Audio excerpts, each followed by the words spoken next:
human beings copy nature to design machinery that will make life easier. Take a good look at your body. Now, place one arm high up behind your back. Could you manage without it? Or tuck a leg way up high behind you so that it throws you off balance. Now, if you had to be like this permanently, what could you do to replace it? Well, humans design machines to imitate nature and form reasonable substitute limbs for those which had to be amputated, which didn't form properly before birth. Adding on, or trying to add on, a leg that's missing is an ancient skill. It can be dated back as far as 300 BC. Medieval knights copied their armour and fashioned arms out of metal. This design dates back to 1815 and is called the Anglesey leg because it was first designed for the first Marquis of Anglesey. But patients, both young and old, want to be able to shrug off their disabilities and live, as near as possible, a normal life.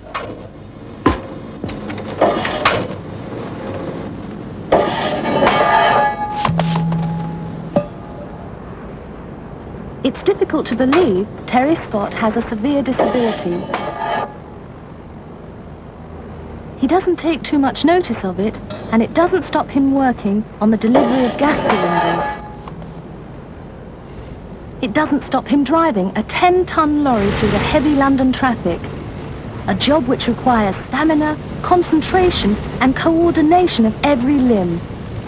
There doesn't appear to be anything very special about Terry Scott, but he is different.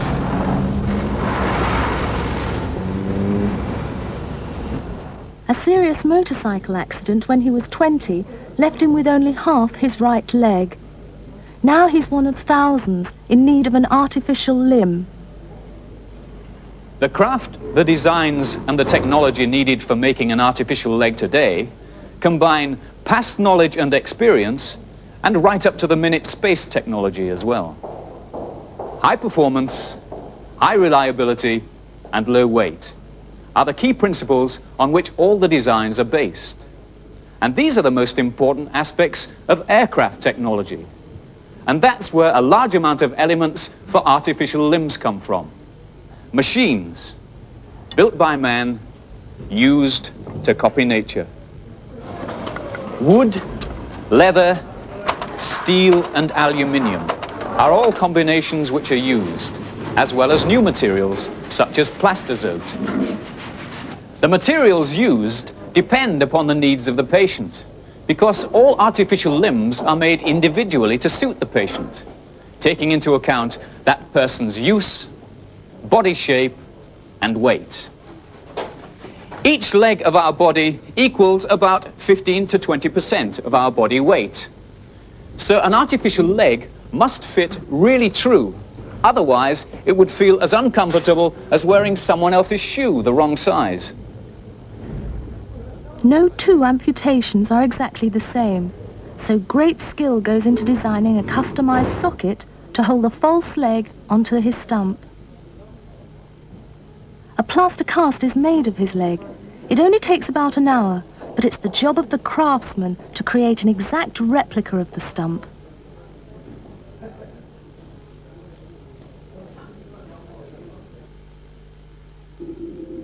This machine molds sockets almost immediately out of cheap thermoplastic cones. At high temperatures, most plastics change chemically and then weaken when molded and cooled down. But that's not the case with thermoplastic, as long as the timing and temperature are critically controlled.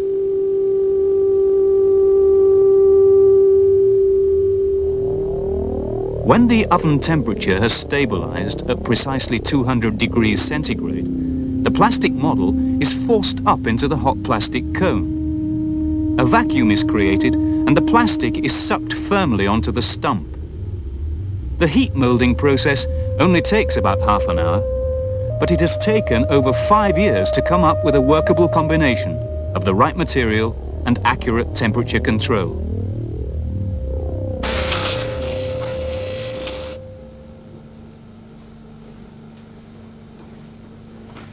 Once the plaster model has been chipped away from inside the plastic, the job is almost finished. It used to take months to get to this stage, but now, in a matter of hours, Terry is trying on his new socket. Can we put this on now, Terry? That's fine. Now, could you stand up for me?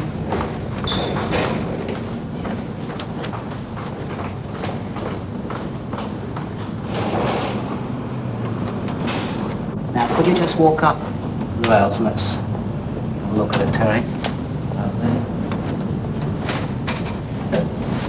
Yes, it's turning in a bit. I'll have to alter that for you. Just turn round, that's fine. The new plastic socket seems like a perfect fit. Only a few mechanical adjustments to the leg are needed to get Terry standing and walking evenly.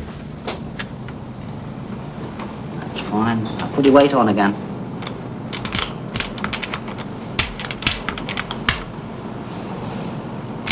That's fine. Now, could you just walk up for me and try it now, please? Terry's posture and style of walking are carefully monitored. 3 miles.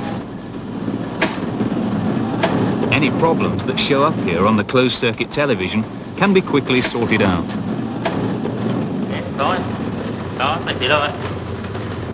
Having been measured, what will the leg be designed to do, and how will it be made? When we're fit and well, we don't think about how our legs move, but artificial limbs have to be designed to follow the natural movements. When we walk, we move the hip forward, knee slightly bent, knee straightens as our heel touches the ground. The weight is carried over and we're ready for the next step. When we stand, we brace the hamstrings, which are here at the back. In an artificial leg, all those movements have to be simulated. When you start to walk with an artificial leg, the knee first must be free. So the knee is free. It's the backward movement of the stump which straightens the knee. The heel acts as the shock absorber. The weight is carried forward, and you're ready for the next step. Well, here's a splendid example of craft design and technology, with years of wear. But how about this for design and technology? With the right covering, could you tell which leg was the real one? This knee has been developed by a university research team using engineering equipment normally used for metallurgy to measure knee joints in human legs. And this is how it works in comparison with the real thing.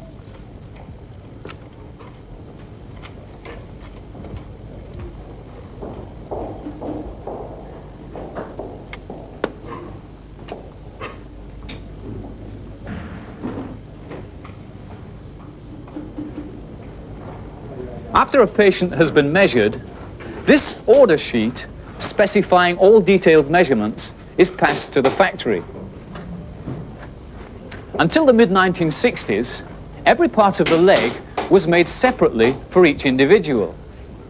Now, for economy and convenience, all limbs are made on a modular system. That's different bits and pieces which fit together.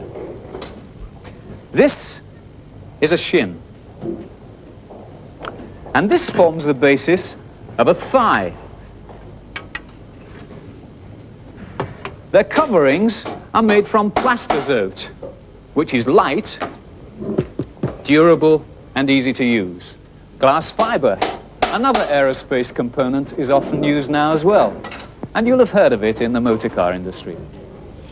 Feet have to fit matching shoes exactly, so the odd one is made to measure.